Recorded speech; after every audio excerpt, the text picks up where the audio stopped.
যারা আছে তারা বলছে বিএনপি নাকি সংস্কার চায় না, কিন্তু আপনারা যদি অতীত থেকে দেখেন বিএনপি প্রথম দল যে 1923 সালের জুন মাসে তারা সংস্কার 31 দফা সংস্কারের প্রস্তাব এবং ঘোষণা করেছে। কিন্তু দুর্ভাগ্য আজকে বিএনপির বিরুদ্ধে অপপ্রচার হচ্ছে, বিএনপি নাকি সংস্কার চায় না। এগুলা অপপ্রচার। আমাদের বিএনপির বিরুদ্ধে অনেক অপপ্রচার হচ্ছে, আপনারা সাবধান থাকেন।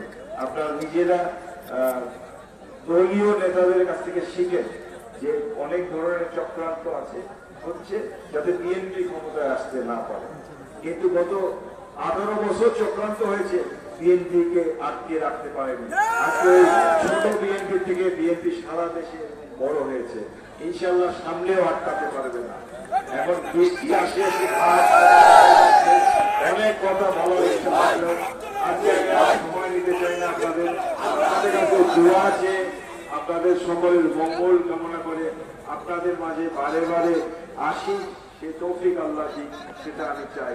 শুধু যাওয়ার আগে বলতে চাই যে এই 5ই আগস্টের আগেও, 5ই আগস্টের পর থেকেও কিন্তু আমরা এই এলাকায় কাজ করা আরম্ভ করেছি।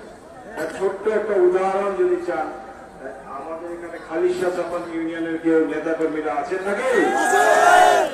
আপনাদের ওখানে একটা বাঁধ আছে, আমার নামে আপনারা বাঁধটা দিয়েছিলেন, সেই বাঁধটা ভেঙে গেছিল, মনে হয় ভেঙে যাওয়ার উপক্রম হয়েছিল।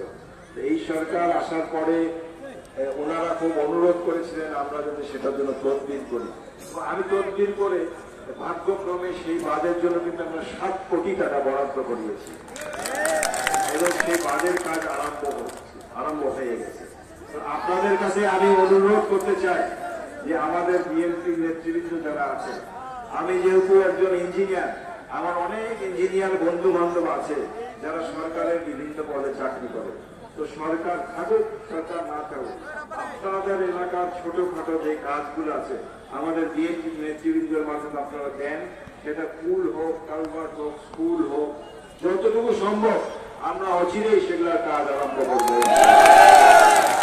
16 বছর বা 18 বছর আমরা যে পিছিয়েছি, ইনশাল্লাহ আল্লাহ যদি তৌফিক দেন এবং আমরা যদি সরকার পরিচালনার দায়িত্ব পাই, তাহলে 16 বছর বা 18 বছর যত পিছিয়েছি তার দ্বিগুণ আগানোর চেষ্টা করবো।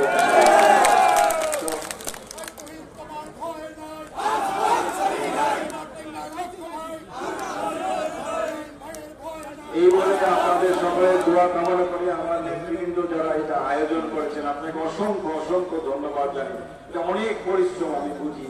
যারা বক্তৃতা দিতে পারলেন না এত বড় আয়োজনে, এটা খুব কষ্ট লাগে বড় নেতা হয়ে। আমি দুঃখিত আপনাদের কাছ থেকে।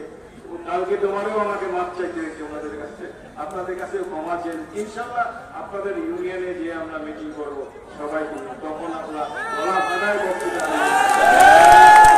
কর্মীদের কথাও আমি ঘরে ঘরে যে পাড়ায় পাড়ায় যে শোনার ইচ্ছা আছে, দোয়া করেন যাতে বারে বারে ফিরে আসতে পারি। আল্লাহ যাতে আমাকে তৌফিক দেয় এলাকার খেদমত করার। আল্লাহ হাফেজ। বাংলাদেশ জিন্দাবাদ। বাংলাদেশ